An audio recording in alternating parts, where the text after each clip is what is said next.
তোমরা যারা আমার রেগুলার ভিডিও দেখো তারা আগেই দেখেছো কিট্টু তার বাড়ির রথটা পুজো করে নিয়েছিল। আর এখন এসেছি আমরা বাবা পঞ্চানন মাঠে। আর যেসব বাচ্চারা রথ নিয়ে এসেছে সবাই এসছে, তার সাথে তাদের বাড়ির লোকেরা এসেছে, গ্রামের মানুষজন এসেছে। এখানে যে এত রথ দেখতে পাচ্ছ, প্রত্যেকটা রথই বাচ্চারা এনেছে। কোনো কোনো বাচ্চা রথ হচ্ছে যে কিনেছে আমাদের কিট্টুর এই রথটা। আর কোনো কোনো বাচ্চা দেখো রথ বাড়িতে কি সুন্দর করে বানিয়েছে, দেখলেই বোঝা যাচ্ছে যে তারা খুব যত্ন করে রথগুলো বানিয়েছে। আর ওরা অনেক ভালোবেসে রথগুলো বানিয়েছে। যেমন এই রথটা দেখো বাড়িতে বানানো, দেখেই বোঝা যাচ্ছে। আর প্রত্যেকটা রথই ছোট ছোট বাচ্চাদের।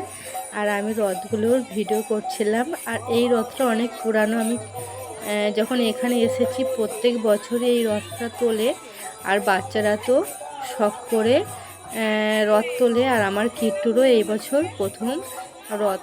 সব রথগুলো এসে এখানে জড়ো হয়েছে।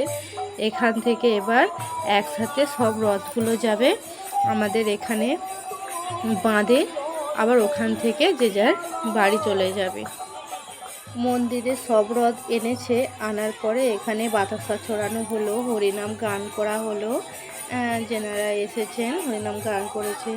আর বাবা পঞ্চানন্দকে পুজো দিয়েছেন। তারপরে প্রসাদ কেউ যারা যেমন পেরেছে, কেউ বাতাসা দিয়েছে। আর প্রত্যেক মাঠটা পুরো ভিজে গেছে, বাতাসা ছড়ানো মানে তো বাতাসা নষ্ট হবে, সেই জন্য সবার হাতে হাতে বাতাসা দিয়ে দিয়েছিল। এবার রাস্তাটা যেহেতু খারাপ, অনেক জায়গায় কাটা কাটা, সেই জন্য আমি আর রথ টানার ভিডিওটা কিট্টুর করতে পারিনি। কেননা ও যখন রথ টানছিল ওর পেছনে পেছনে আমাকে থাকতে হয়েছিল। কেন না যেখানে যেখানে উঁচু নিচু ছিল সেখানে সেখানে রথটাকে আমাকে পার করে দিতে হচ্ছিল। তারপরে আমরা সন্ধ্যের সময়, এখন বাজে প্রায় সন্ধ্যে 8টা, আমি আর কিট্টুর বাবা চলে এসেছি রথ দেখতে। এখন 8টা বাজলেও কি হবে, প্রচুর কিন্তু রথে তখন ভিড়। কিট্টু বলছে আমি রথে উঠবো।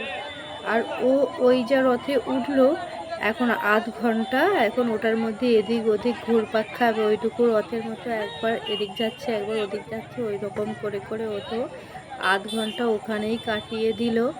আর ধীরে ধীরে যত রাত হচ্ছে মনে হচ্ছে যেন আরও ভিড়টা বাড়। সবাইকে জানাই শুভ রথযাত্রা, জয় জগন্নাথ।